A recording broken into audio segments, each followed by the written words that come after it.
Hello, everybody. I am Fadela Shaib, speaking to you from the Geneva WHO headquarters and welcoming you to our global COVID-19 press conference today, September 28.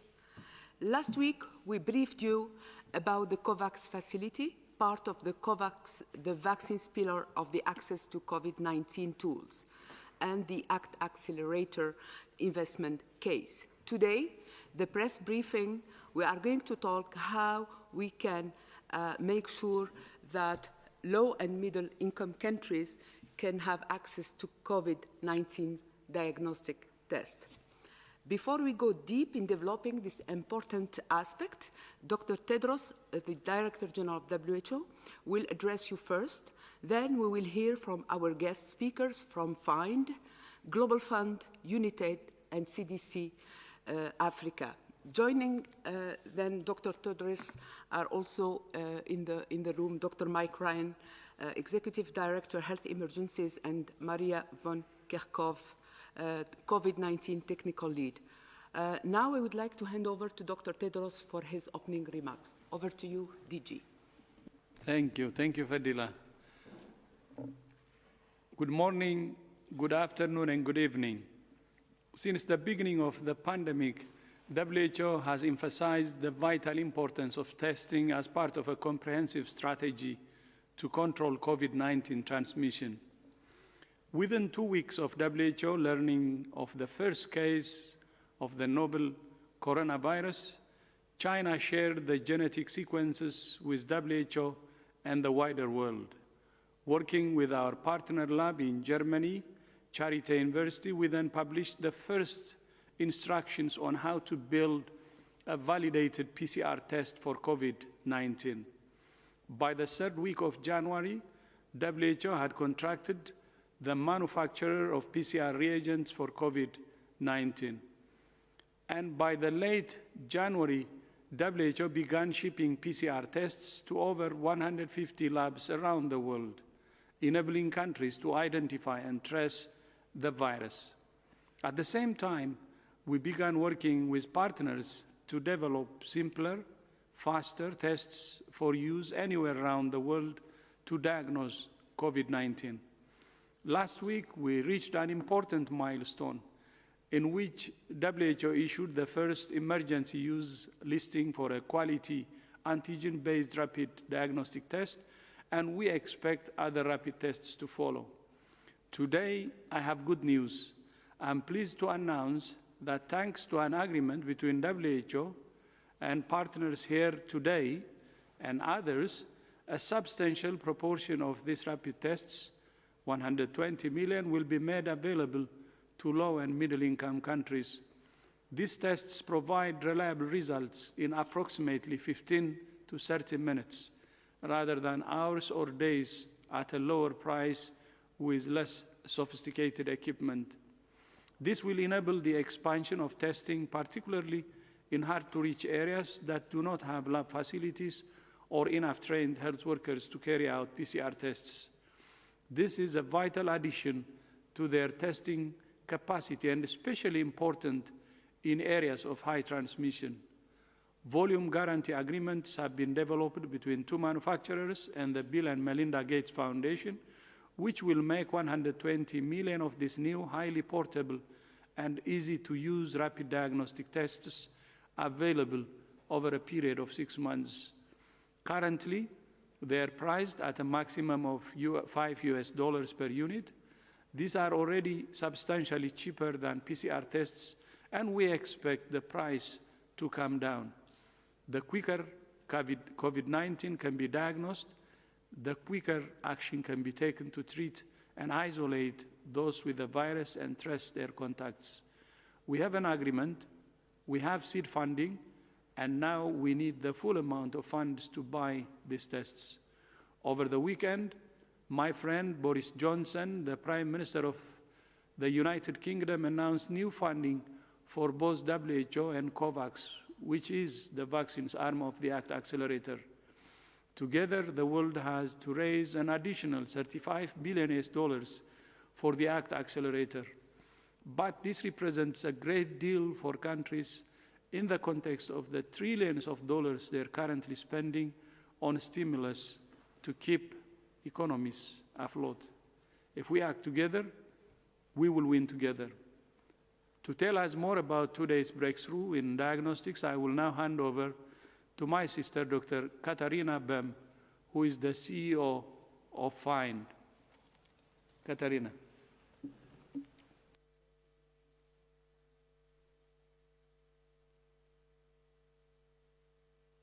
Today, as the CEO of FIND, but also as the co-convener of the ACT Accelerator Diagnostics pillar, together with the Global Fund.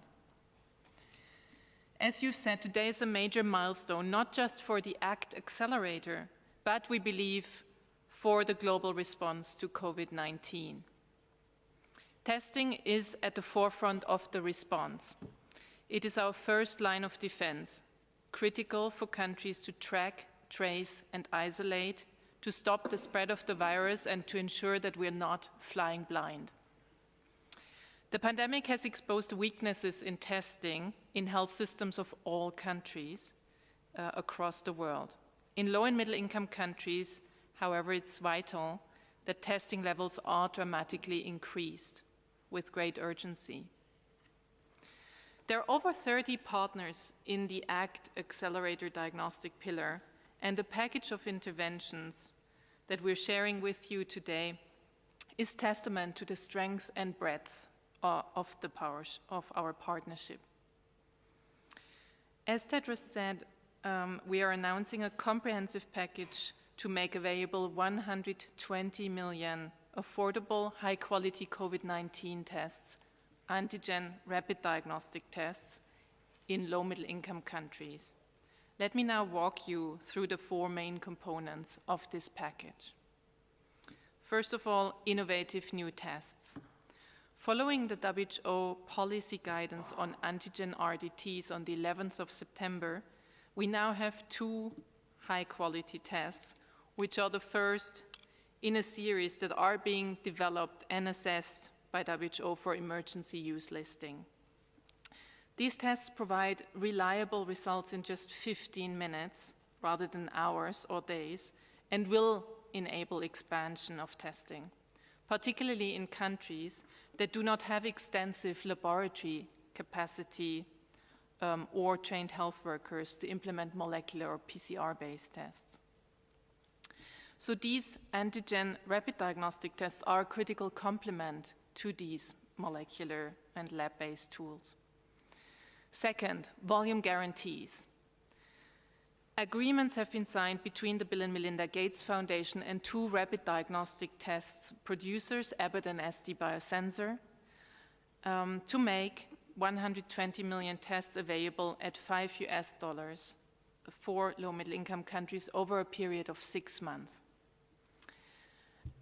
A $50 million procurement fund is the third component of the package, and that will enable to rapidly scale up these tests. The Global Fund has committed to an initial $50 million from its COVID-19 response mechanism to enable countries to procure at least 10 million tests. The first orders are expected already to be placed this week. And last not least, the fourth component, an implementation, research, and rollout component. Together with WHO, we at FIND are working to understand how these tests will best be used in countries and how they optimally fit into health systems. We'll provide catalytic volumes of tests to enable countries to conduct implementation research. Unit 8 and Africa CDC will be rolling out these tests in up to 20 countries in Africa, starting in October. Their work is being supported by organizations including CHAI, the Clinton Health Access Initiative, the African Society for Laboratory Medicine, ASLM, and local organizations. This complements the African Union's partnership to accelerate COVID-19 testing, PACT initiative. So this comprehensive end-to-end package of interventions has been put together with a speed that none of us here today have ever seen before. And it's really a testament to the power of the partnership. With this package, and thanks to financial support of several countries, the ACT Accelerator partners have secured much needed tools for low-middle income countries to dramatically increase COVID-19 testing. However, as Dr. Tedros said, and while we've made great progress, challenges, of course, remain. To reach all those who need testing and to bring test prices down, we urgently need to fill substantial funding gaps that remain. Today, the ACT Accelerator Diagnostic Partnership still needs 1.7 billion before the end of the year to deliver what is needed to ensure everyone who needs a test gets one. Thank you very much. Thank you, Katarina, for those inspiring words. Now I hand over the floor to my brother Peter Sands, CEO of Global Fund. Thank you, Dr. Tedros, and I'm speaking here not just as the Executive Director of the Global Fund, but as the other co-convener of the ACT Accelerator Diagnostics Pillar alongside Katarina. Being able to deploy quality antigen RDTs, rapid diagnostic tests, will be a significant step forward in enabling countries to contain and combat COVID-19. They're not a silver bullet, but hugely valuable as a complement to PCR tests, since although they're a bit less accurate, they're much faster, cheaper, and don't require a lab. The significance of today's announcement is the entire package. The partners have come together to secure volume for low and middle income countries, to provide funding, and to provide technical support on the ground to expedite rollout and ensure the most effective usage.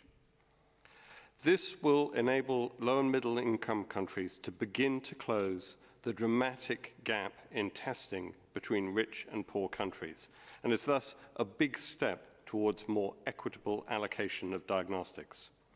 Right now, high-income countries are conducting 292 tests per day per 100,000 people. For upper middle-income countries, that number is 77. For lower middle-income countries, 61.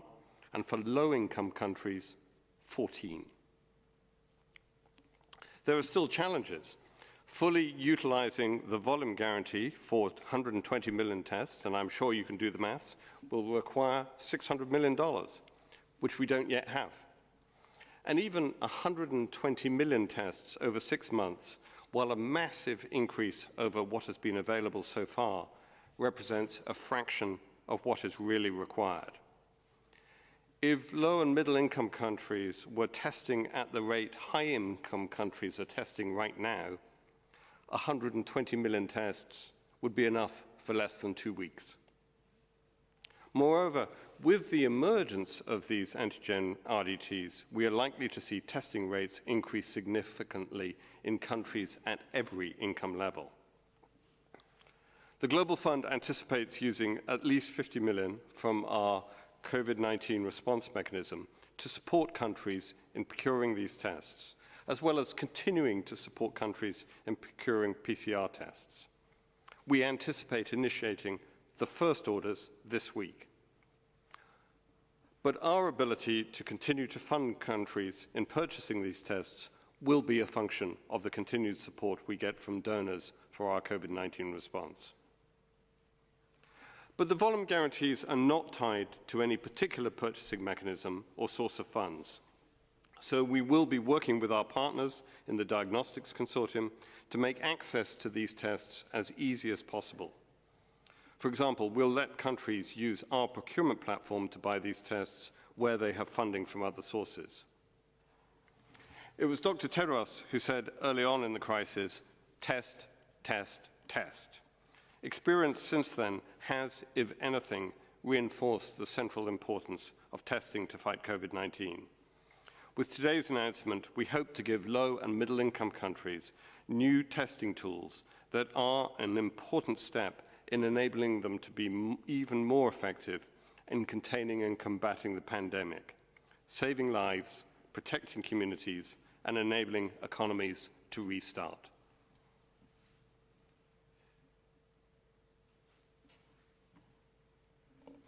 Yeah, thank you. Okay, thank you, Peter. I will now hand over to my brother, Robert Matiru, from UNITAID. Robert. Thank you, Dr. Tedros. Thank you, partners. As a development financing agency that brings innovation to the forefront of improving and preserving human life, UNITAID is very pleased to be part of this global collaboration that's going to bring simpler, more effective, and lower-priced point-of-care antigen tests to the global fight against COVID-19. As you heard from Peter, the testing gap in lower middle-income countries compared to high-income countries is staggering. It's 10 times less in lower and middle-income countries. Of course, having a test that can be simply used, that's high-performing, and that's affordable can be a game changer in accelerating the number of tests that can be performed and also closing this gap. In support of the market and country preparedness work streams of the ACT Accelerator, UNITAID and the Africa CDC will combine resources to initiate the rollout of these tests in up to 20 countries, as you heard from Katerina, starting in a couple of weeks. This multi-million-dollar intervention is designed to engage multiple partners active in the COVID-19 response on the continent, such as the Clinton Health Access Initiative, the Africa Society for Laboratory Medicine, and crucially, local partners, those who are dedicated to building the capacity of community-based and frontline healthcare workers. You've heard about the advantages of antigen RDT, so I won't belabor that point, but what I will say is that this specific country-facing intervention will support activities such as accurate forecasting, so we know how to determine how many tests should be ordered and deployed, registration of these tests, collaborating with regulatory authorities to ensure that they can be quickly approved for importation, developing innovative delivery models in all settings in these countries. Training test administrators will be key, as is safety monitoring, developing data systems to capture test outcomes, planning for community mobilization, as well as methods to monitor product uptake. These tests, as you heard, can substantially reduce the transmission of COVID-19, which, as we know, will have a major public health impact in terms of morbidity and mortality. But also the significant economic benefits will be absolutely key, allowing countries to keep the epidemic curve flat and also to keep their economies open.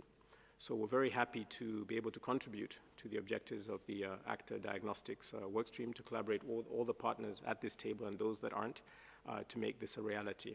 Thank you very much. Thank you, Robert. And finally, I will now hand the floor to my brother, John Kangasong, who is the director of the Africa CDC. John, you have the floor. Thank you, Dr. Tedros, and greetings from Addis Ababa. And I see all the colleagues and friends that we've worked over the years to strengthen health systems and expand diagnostics. So it's truly a pleasure to join you. For us, representing Africa CDC, today represents and symbolizes the whole discussion around cooperation, coordination, and collaboration in the spirit of solidarity as we fight this terrible pandemic. This is what we have been calling for as Africa, to support our efforts to scale up testing. We've always recognized that the pathway towards enabling us to achieve our testing goal is inevitably through a test that is affordable, is easy to use, is scalable, and is reliable. And I believe that the launch of this initiative around the antigen testing represents just that. I would like to sincerely thank the partners we've worked with, are going to work on this initiative, FINE and UNITAID.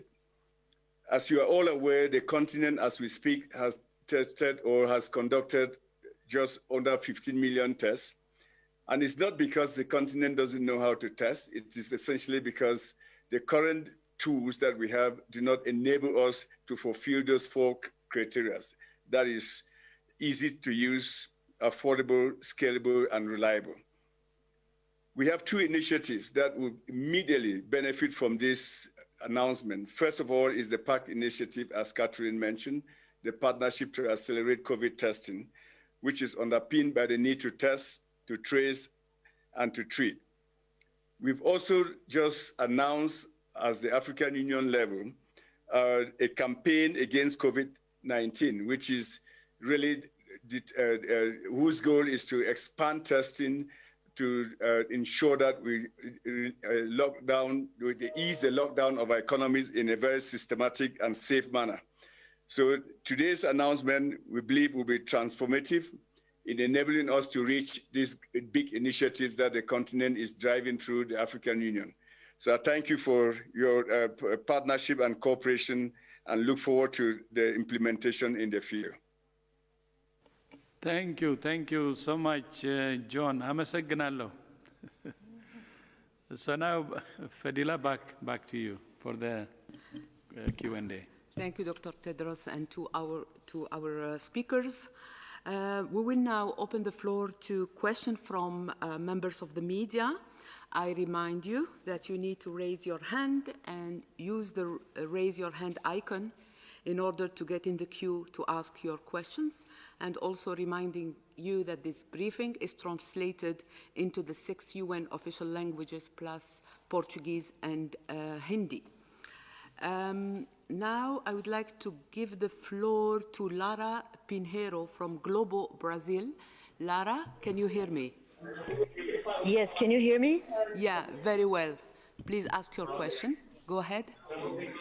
I would like to ask Dr. Nkengasong, I hope I pronounced that right, on his current view of the COVID-19 situation in Africa as a whole. What factors have contributed, for example, to the continent having fewer cases than others, such as South America? And I would love it if you could maybe comment on specific regions or countries who are having the best or the worst responses to the pandemic. Thank you. Thank you, Lara. Dr. Nkengasong, you have the floor. No, thank you. I think I recognize the importance to continue to put out with clarity what the continent is doing. As we speak today, the continent has recorded about 1.4 million cases of COVID-19 with about 35,000 deaths. I've always maintained that our pandemic was a delayed pandemic, and because of that, it gave us time as a continent to observe what was going on and take the bold measures that have really helped us. It's very important to, first of all, recognize the leadership of the countries. The countries have done extremely well in terms of the sacrifices with respect to the lockdown of the economies and the movement of people. If you recall, as we speak, so many countries in Africa are still under lockdown, and major economies like South Africa is just beginning has announced that they will open up their frontiers just in the coming days. I think that represents a significant sacrifice that the continent has invested in trying to fight this pandemic.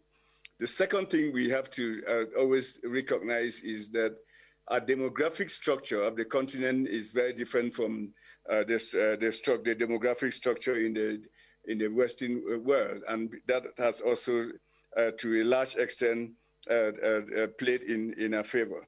And really, the leadership role at the continental level, at the AU level, led by President Ramaphosa, is really a strong contributing factor. Very early on, we recognized the need to cooperate, to coordinate our efforts, and to collaborate as much as possible, and establish mechanisms that are working for us.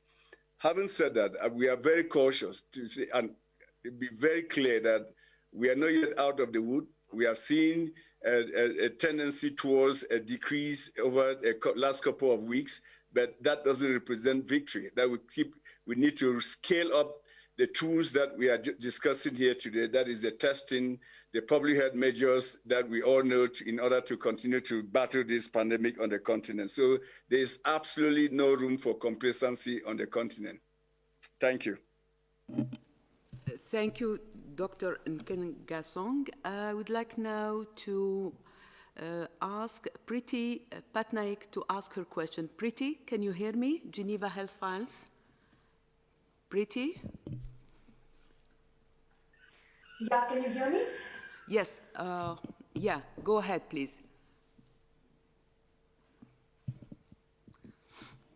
Priti, just make sure you unmute yourself.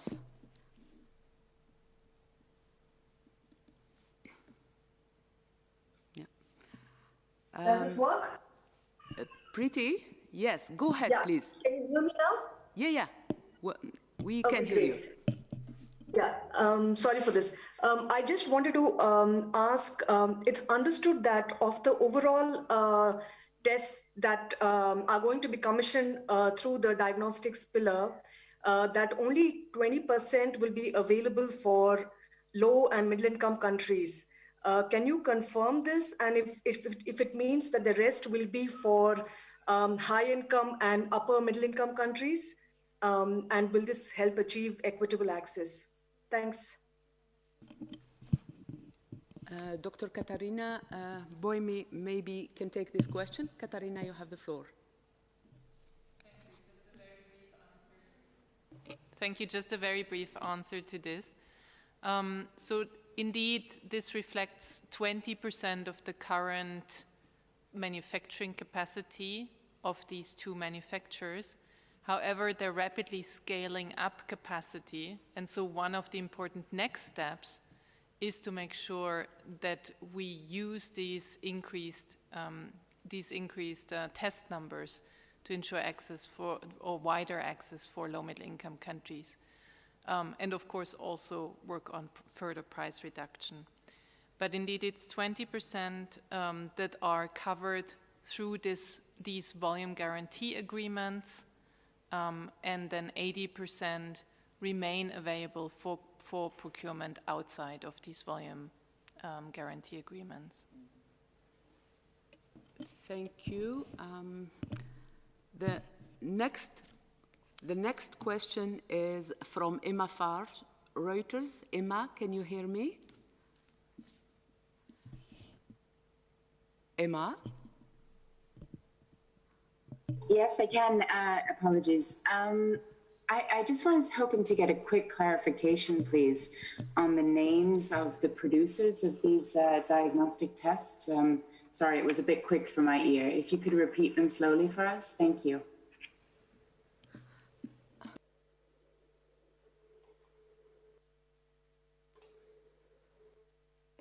The two producers are SD Biosensor and Abbott.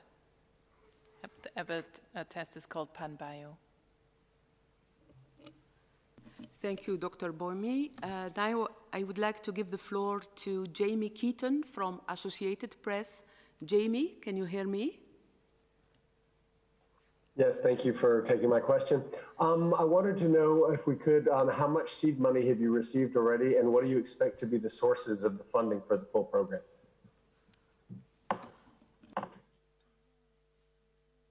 Mr. Sands? Thanks for the question. On the procurement side, and one of the aspects of this package is that it isn't just about the procurement, but it is also about the support to countries in deploying the tests in terms of technical assistance in the way that Rob described, that UNITAID and FIND and China and others are doing. But on the procurement side, the Global Fund is making an initial $50 million available from our COVID-19 response mechanism.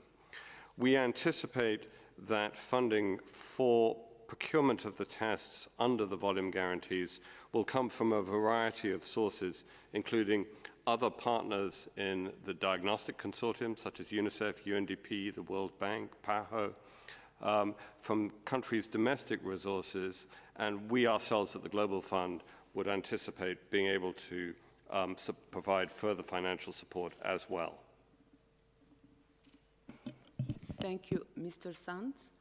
I would like now to give the floor to Sophie Mokoena from SABC, South Africa. Sophie, can you hear me? Yes, I can hear you. I just want to ask the director of the CDC Africa and, of course, representatives of WHO. You spoke about the strides we have made and the achievement, but clearly, currently, you also alluded to the fact that many countries are starting to open their economies, and the air travel and tourism is currently happening. But two, you have many schools or many countries learners are going back to school. Are you not worried about the surge? We see countries in Europe and in the United States of America, in different parts of the US, there are problems, the numbers are going up. Are you not worried? And what is your advice to South Africa, a country where we have high numbers, we are an epicenter, and again, we see the numbers are slightly going up, even though the death toll is a bit stable? Thank you, Sophie. I would like to invite Dr. Nkengasong maybe to take this question. You have the floor, sir. Thank you. I think the question has two parts, the easing of the lockdown of the economy and the schools, and which they go hand in hand. As I indicated earlier, we at the Africa CDC and the African Union Commission have actually launched an initiative called Africa Against COVID-19, which is underpinned by the need to save lives, save economies, and save livelihoods. And there are three components of that. One is protecting travel and the borders. The second is protecting economies and businesses, and third is protecting schools. I mean, if you recall, we have been discussing this over our weekly press briefings all the time. So I think what we are advising countries to do and partnering with countries is that we have to unlock and ease the lockdown safely, and also make sure we work with countries to maintain that safety all along by doing the basic things that we all know, which is scaling up testing, and this antigen testing platform presents a good opportunity for that. Mask universally and in a sustained manner. I'm very pleased, as I've indicated, that when I go out on the streets of Addis Ababa, you can almost affirm that there's 100% masking, at least on the streets of their capital city. Maintain hand washing all the time, and then distance as much as possible, social distancing as much as possible. So I think we don't have a magic bullet for this, but these are the tools that have worked for us and worked for South Africa in bending the curve, the manner they have bent the curve all this while. I think so the pandemic in South Africa is the largest in Africa, but it also represents a sign of hope that with determination, strong leadership, you can actually bend the curve as South Africa has done. So I really want to give South Africa a shout out of encouragement and praises for the remarkable work they've done in managing that large epidemic on the continent, which represent almost 50% of the pandemic in Africa. With respect to the schools opening, with the launch of this test, this ceremony we are here today, it has a lot of implications. One of those will be that we can actually apply that in school settings to enhance surveillance during when schools open, so that they open safely and they maintain that safety all along. So I think it has, as I said earlier, remarkable potentials to be transformative in the way we conduct the fight against COVID-19 on the continent. Thank you so much, Dr. Nkengasong. I would like now to give the floor to Peter Schilling from European News Agency. Peter, can you hear me?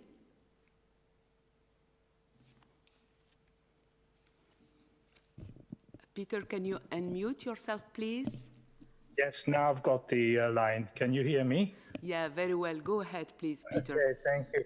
Now, I was just wondering, or we are wondering, for low and middle income countries, wouldn't it be better to focus on the LAMP visual diagnostic test rather than the rapid antibody detection test, which is actually only indicating an antibody, whilst the LMP test immediately indicates the virus?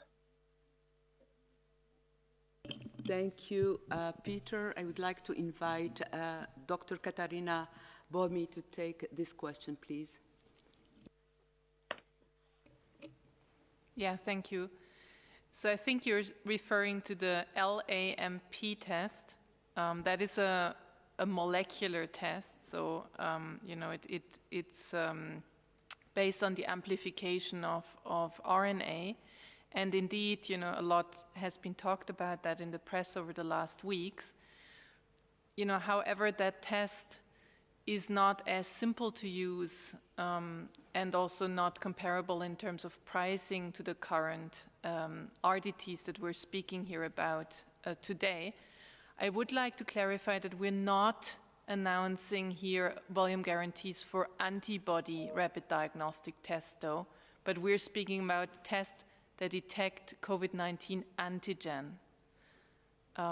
And, you know, the tests are sort of as simple to use as pregnancy tests, and thus rather different from molecular tests. At the moment, they rely still on the use of nasopharyngeal swabs, but nasal swab testing is in the works, and we expect to have that ready to go also within the next months, which means that the use right now being limited to health professionals, especially also due to the complicated sampling, taking the swab, you know, will become much easier going forward, and that, I think, will really be a next important step. I don't know, Maria, if you want to add anything. Maria, if you have something to add. Yes, thank you, Katerina, and thank you just very briefly to say, because I think this can be confusing, that there are different types of tests that are used in the fight against COVID-19, and there are these molecular tests, these PCR-based tests, which were rapidly developed very early on in the pandemic due to the fact that we had access to the full genome sequence within days of first being alerted to this cluster of unknown pneumonia in China. And that has been the mainstay of testing across the world. And we're very grateful for all of the national influenza centers and all of the labs across the world who have rapidly increased their capacities to carry out PCR-based testings, which are available. Results can be as quick as hours, but most of the time it takes days to get those results back. There are the antigen-based tests that we're talking about today, these antigen-based RDTs, rapid diagnostic tests, which detect the proteins of the SARS-CoV-2 virus. And these have been in development for many months, but we have the good news today of having one with the EUL listing, but there are more that are under evaluation, and there will be more that will come online. And what is really beneficial about the antigen-based RDTs is that this will be very helpful in situations where there isn't ample access to PCR testing. And WHO issued guidance recently to identify different areas, and this is part of the package that was announced today. There are different settings in which these antigen-based RDTs can be very beneficial. And there's 4 situations where we recommend them to be used. Where there's PCR that's not readily available. First is to respond to suspect outbreaks in remote settings or institutions or semi-closed communities where we don't have the access to the PCR. Second is to support outbreak investigations where you have at least one case that you know is detected through PCR. This really helps you do these cluster investigations, these outbreak investigations, to bring them under control. You've heard us talk a lot about the fact that this virus operates in clusters. When it has an opportunity to find individuals in close proximity to one another in closed settings like prisons or long-term living facilities or different types of settings where people are in close contact, these outbreak investigations rely on testing to understand the extent of infection in that outbreak. The third area is to monitor trends and incidents in specific communities in higher risk populations like frontline workers or essential workers, and this will help to monitor if they are infected, and these tests will give rapid results back. And the third is in areas where you have widespread community transmission. Either you know that there's widespread community transmission or you suspect that there is, and again, where you don't have access to that PCR testing. So this will be really, really helpful for communities and countries to be able to know where is the virus, who is infected with the virus, and most importantly, what do we do? What are those public health steps that are needed next once we know that the virus is circulating? This is the case isolation, care, clinical care for cases, contact tracing of close contacts, et cetera, et cetera. So this is a really helpful tool that we have in our toolbox that will help us break chains of transmission. Thank you, Dr. Kirkov. I would like to apologize because you may have noticed that the video signal from CDC Africa was cut for a short moment. The good news is we are back on video with CDC Africa. Sorry for that. I would like now to give the floor to Gabriela Sotomayor from El Proceso. Gabriela, you have the floor. Hi, hola. Thank you for giving the opportunity to ask. I want to know if Latin American countries are going to be favored by this program of testing, and because I see what you are mentioning with the African countries, but I would like to know if in Latin America, are you planning to, if countries are join the program, or how is the situation with them? And also if these tests can be buy from governments, I mean, on the side, like for example, Mexico, because PCR in Mexico is very expensive and the government prefers to save money. So maybe this could help. I don't know if you can answer this. Thank you, question. Gabriela. I would like now to invite Mr. Sanz to respond to this question. The volume guarantee covers 133 low and middle income countries, including many countries in Latin America. The way that it is structured also is to be purchaser or funder agnostic. So as long as the purchase is for use in one of the 133 countries, it doesn't matter whether it comes through a multilateral, a government, or another agency. Thank you, Mr. Sanz. I would like now to invite Simon Ateba to ask his question. Simon, you have the floor.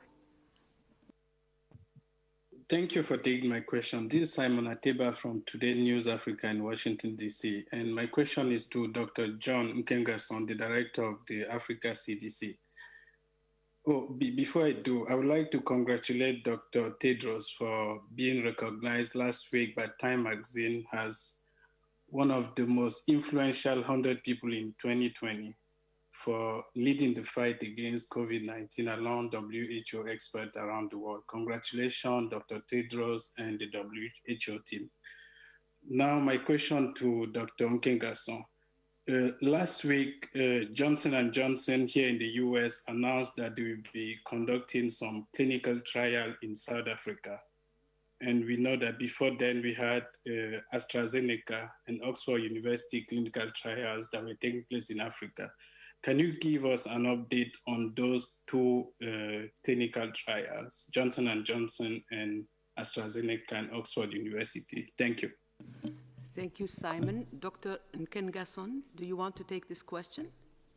No, thank you. Thank you for that question. First of all, I just want to share with you that as a continent, we have now developed what we call the Continental Strategy for Vaccine Development and Access, COVID vaccine development and access, which was presented to the Bureau of the Head of States, chaired by President Ramaphosa, the President of South Africa, on the 20th of August, and that was endorsed. And there are three pillars to that. One is the need for us as a continent to engage in COVID-19 clinical trials. And we have formed a consortium called the Consortium for COVID Vaccine Clinical Trials, which is co-led by Professor Samba Sow from Mali and Professor Slim Karim from South Africa, which is going well. And then the second pillar of that is vaccine procurement and financing, and the third pillar is preparedness. I just wanted to put that in context that as part of that consortium, we are working closely with all of the sites that are engaged in vaccine clinical trials, and also preparing additional sites to engage with vaccine manufacturers to enable and facilitate clinical trials on the continent. We are also doing this very closely with WHO. Dr. Somnia at WHO and our group, we've met several times to discuss that, and actually in the process of finalizing a framework of understanding how to work together. So yes, we are tracking all these clinical trials on the continent and encouraging more, because as a continent, as part of our leadership and framework, we really need to make sure that many countries are participating on these clinical trials, and Africa is playing its rightful role in facilitating the clinical trials of COVID-19 on the continent. So I think the Oxford vaccine and the Johnson & Johnson, we are fully aware of that, and we are following that very closely. Thank you. Thank you, Dr. Song. I would like now to give the floor to Anne Gilland from Telegraph. Anne, can you hear me? Hi, yes. Can you hear me? Yes, please go ahead. Okay, great. Thanks so much. Yeah, thanks for taking my question. It was about the testing, and I just wondered, would these rapid tests replace PCR testing, and how do they work in conjunction? Is PCR testing more accurate than these new rapid tests, or is it PCR testing, would that be more likely to stay in a sort of health, more sort of clinical setting like a hospital? Can you just sort of give me a sort of comparison of why you would use PCR over the rapid testing? Thank you. I'd like to invite Dr. Kerkhoff to take this question. Thank you for the question. I can start, and maybe others would like to supplement. So again, we have these PCR tests that are available all over the world, and every country now has the ability to do PCR testing for COVID-19.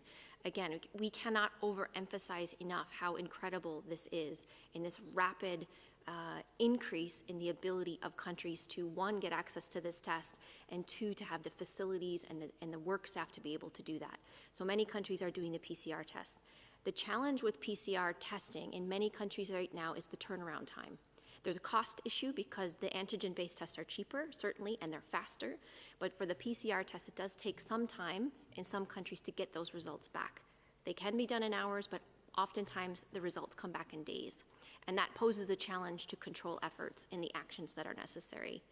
The antigen-based tests, which are coming online and more are becoming available and going through this validation and evaluation in this emergency use process, which is a very robust process to check how well they perform.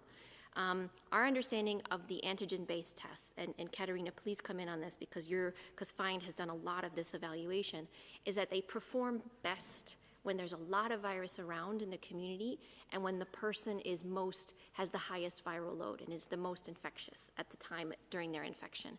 And this is about 2 days before symptom onset to within 5 to 7 days after they develop symptoms during their illness. And so they perform best in those types of situations. And so that's why WHO, when we put out our guidance, we gave these 4 different situations in where they perform the best. So these can be used in conjunction with PCR testing. Having said that, there are many parts of the world that don't have access to rapid turnaround of PCR, or where there are samples that need to be collected from an individual, and those samples actually need to be brought to a lab, a centralized lab somewhere else that could take hours to days to get to, run the test, and then it takes hours to days to get those results back to that individual. Antigen-based tests can be very helpful in these types of situations because you could do them next to the patient, next to the individual, and those results can come back quicker. Now, none of these tests are perfect, but many of them are working, and the companies that are developing these and the labs that are validating these and evaluating these are working very hard to ensure that they perform optimally. And so what we do as WHO, we try to write guidance to show where and when they can be used as part of an algorithm. But we're so grateful to all of our partners that are driving this development forward and really pushing the boundaries of what testing can do. And Katerina mentioned, right now we're using nasopharyngeal swabs, but there's a lot of development of saliva-based tests and other types of tests, and these are coming online. So we are grateful for the advancement of this and the acceleration of that. But there are better places for the PCR PCR test to be used in the antigen-based test. And that's what the WHO guidance has outlined. Thank you, Dr. Kirchhoff. I would like to invite Dr. Katarina Boimi to add a few words. Thank you. Yeah, thank you. So as Maria said, this is a very rapidly evolving pipeline with much progress being made over the last month.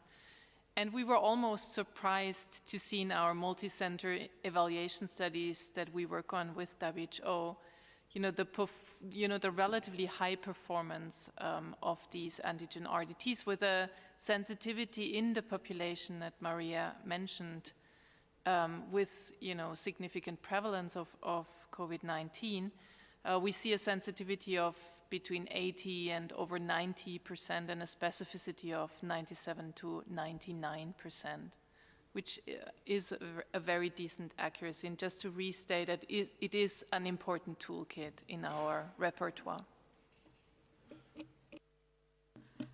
Thank you, Dr. Boimi. I would like now to invite Gunilla von Hall.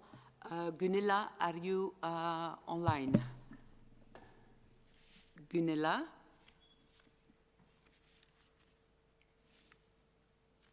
Can you please unmute yourself?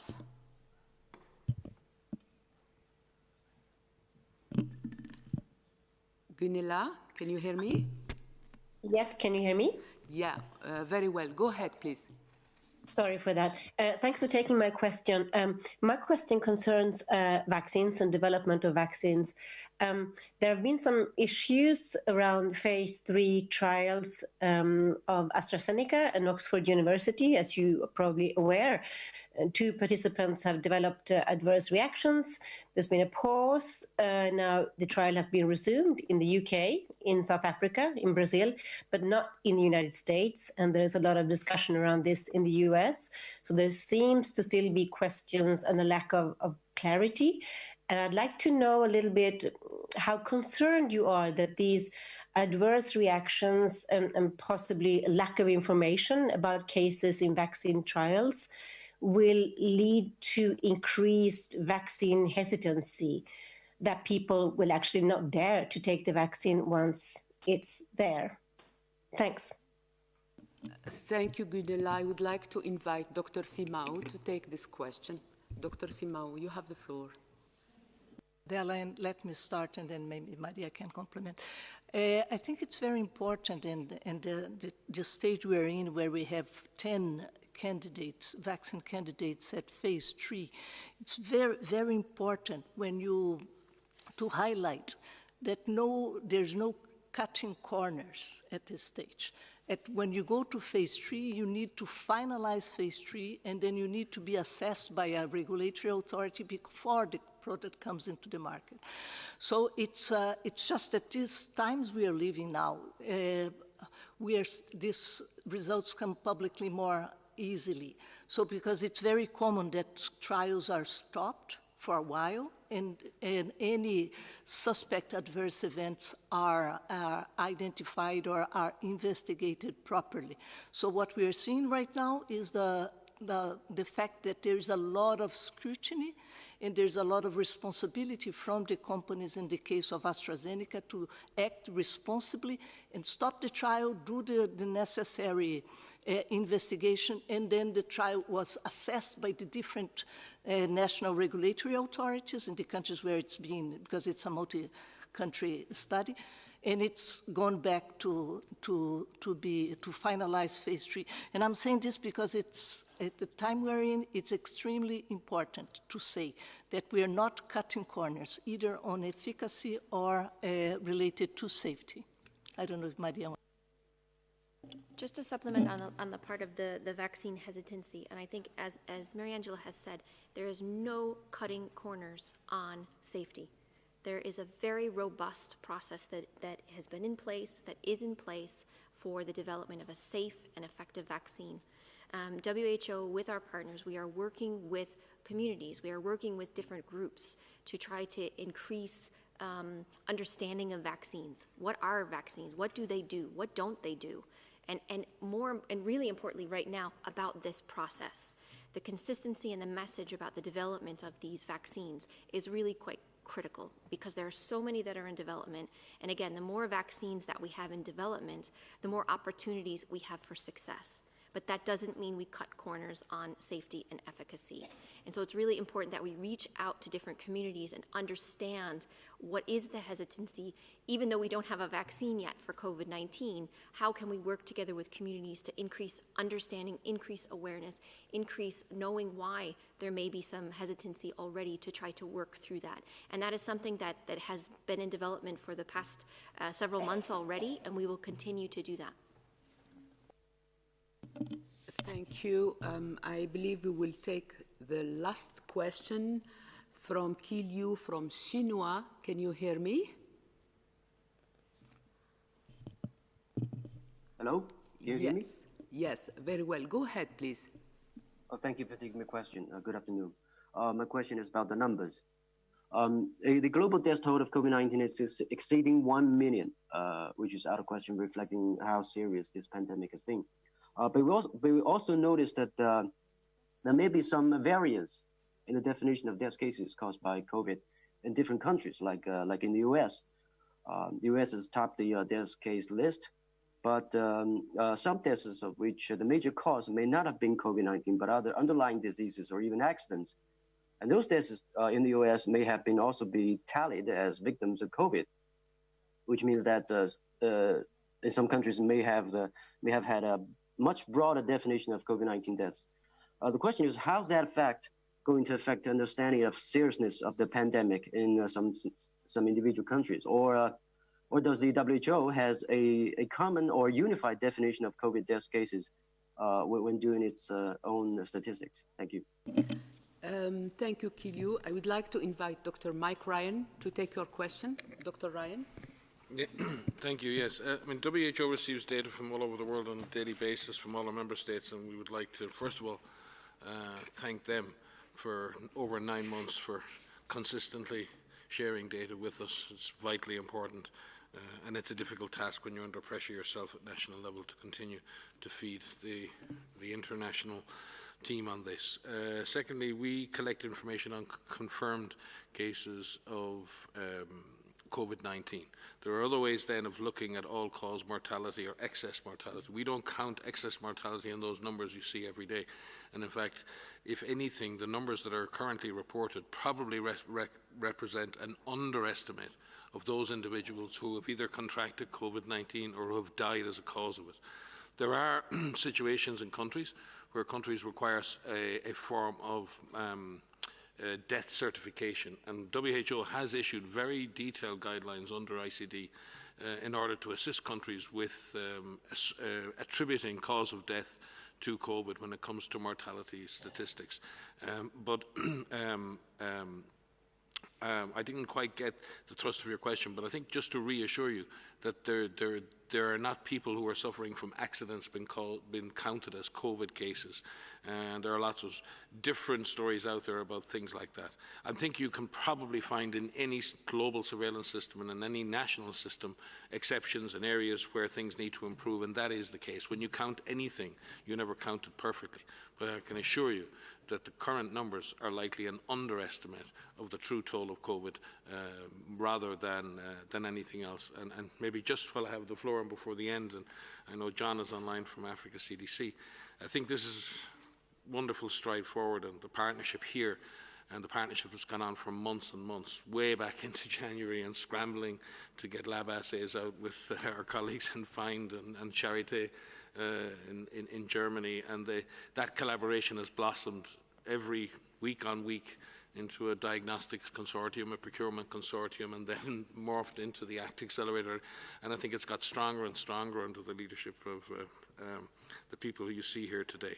But it's also built on something, and John mentioned this from an Africa perspective. When we got tests out to all the countries in Africa, it was actually based on having 2 strong WHO collaborating centres for influenza that we have spent years trying to fund. Those collaborating centres in Senegal and South Africa worked with us and with John at Africa CDC not only to distribute the first PCR tests, but to actually train the lab workers from all of those labs.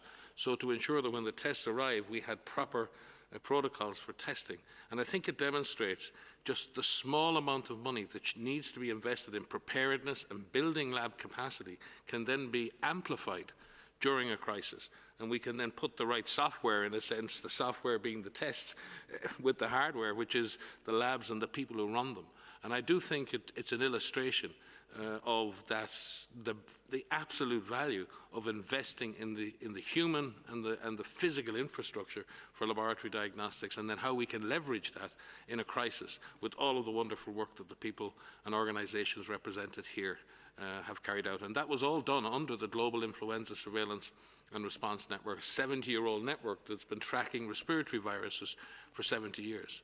What if we invested more in our ability to track respiratory viruses around the world, more in our lab capacity, more in our clinical capacity? Maybe we'd have done better in this response. Thank you, Dr. Ryan. I think we are up to the hour. Before I give the floor to Dr. Tedros, I would like to invite our speakers, if they want to make final comments, maybe starting with Dr. Nkengasong, CDC Africa. Do you want to make final comments? No, thank you. My final comment is really aligned with what Mike just said. I think the lab has always been that neglected component of our lab system, and I call it the known do-nothing gaps.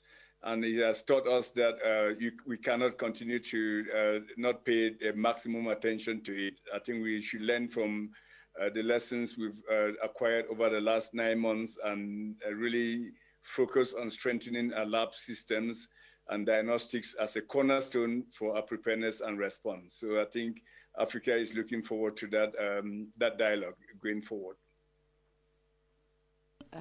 Thank you, Doctor. Mr. Sant, if you want to take the floor, thank you.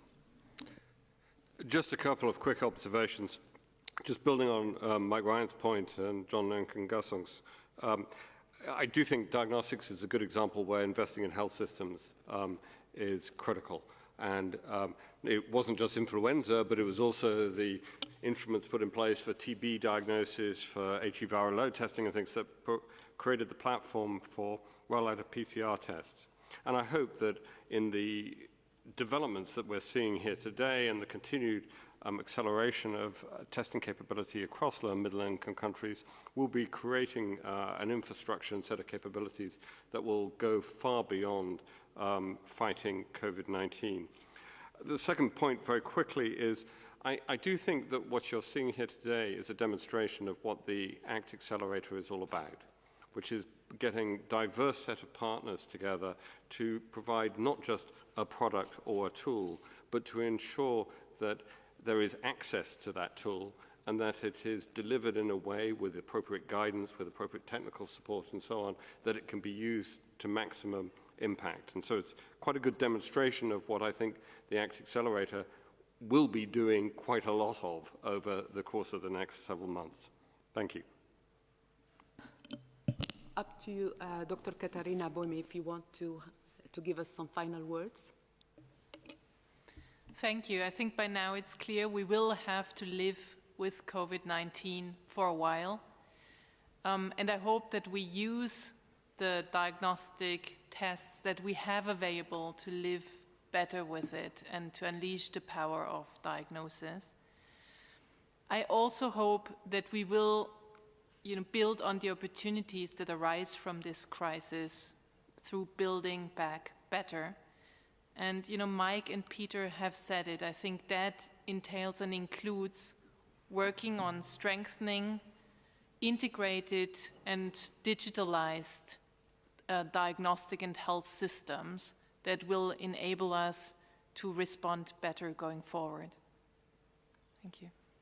Thank you. Mr. Matiru, you have the floor. Thank you very much. What I'll say is, in way of closing, what is beautiful about this partnership and this initiative here that we're announcing is how end-to-end it is in terms of the solutions we're offering.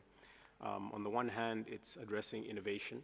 So we need new tests. We have a PCR backbone, we have an influenza backbone for surveillance, but we're always iterating and innovating to get better solutions that are cheaper, faster, easier to deploy and portable. Availability is a critical component of what we're doing here as well, by ensuring that we secure capacity that will ensure low and middle income countries are also covered with availability of these tests. So the equity dimension is really important as well. Then when you look at demand and adoption, it's not enough just to secure the supply side dimensions, lower pricing, actual production capacity, but then we have to work in countries with governments and their partners, including those at the coalface, the communities, to ensure that there's actual demand for these tests and adoption for these tests. So all the priming that has to be done in the coming weeks is really critical so that we can actually use the 120 million tests that have been secured, starting with these two companies, and more companies will be added down the line, but you have to prime the countries and support them to do that, and in a sustainable way. And then lastly, supply and delivery. I mean, we need to have the procurement mechanisms in place. The diagnostic consortium for procurement here that is led by WHO in close collaboration with Global Fund and others is really key. And we need to leverage that to ensure that then supply is seamlessly delivered to countries, cleared rapidly at ports, and then distributed throughout the country. So end-to-end solutions are really key. We have to avoid siloed solutions, and this is a really clear example of what we need to do, in addition to obviously continuous improvement and never stopping to find better solutions. Thank you. Thank you, Mr. Matiru. We would like now to ask Dr. Tedros for his final comments. Over to you, DG. Yeah, thank you. Maybe I'll repeat what my colleague said, and that of Peter Sands. When we launched as partners the ACT Accelerator, when we launched ACT Accelerator together, there were two objectives. One is to accelerate the development of products like diagnostics, therapeutics, vaccines, and also fair distribution, equitable distribution of these products. So today is a good example, as Peter said, of what we have in mind when we started the ACT Accelerator. And we hope we will do the same with therapeutics and vaccines in the future.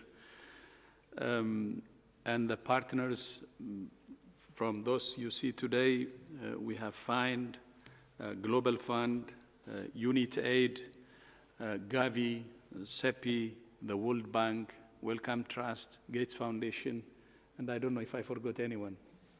I think these are, yes? Yeah, and we have been working very, very hard together. And I would like to thank all partners for their commitment and for their leadership. At the same time, I would like to appreciate those who have joined today, to Peter Sands, Katarina Bem, and Robert Matiru, and those colleagues who haven't joined but members of the ACT Accelerator Steering Group. So thank you so much. With cooperation and partnership, anything is possible, and that's what we're seeing. All agencies working on ACT Accelerator are really motivated and hope to continue to work together to deliver better results for the people we serve. With that, I also thank the journalists who joined us today, the media, and others who have joined today, and also my colleagues who have joined today, starting from my General Mike. Thank you so much again. Thank you. Thank you, Dr. Tedros. I now close this briefing and remind you that you will receive the audio file and Dr. Tedros' opening remarks just after this press conference. The full transcript will be posted most probably tomorrow morning. As always, I apologize for journalists who were not able to get their questions answered. And thank you so much, and see you very soon. Thank you.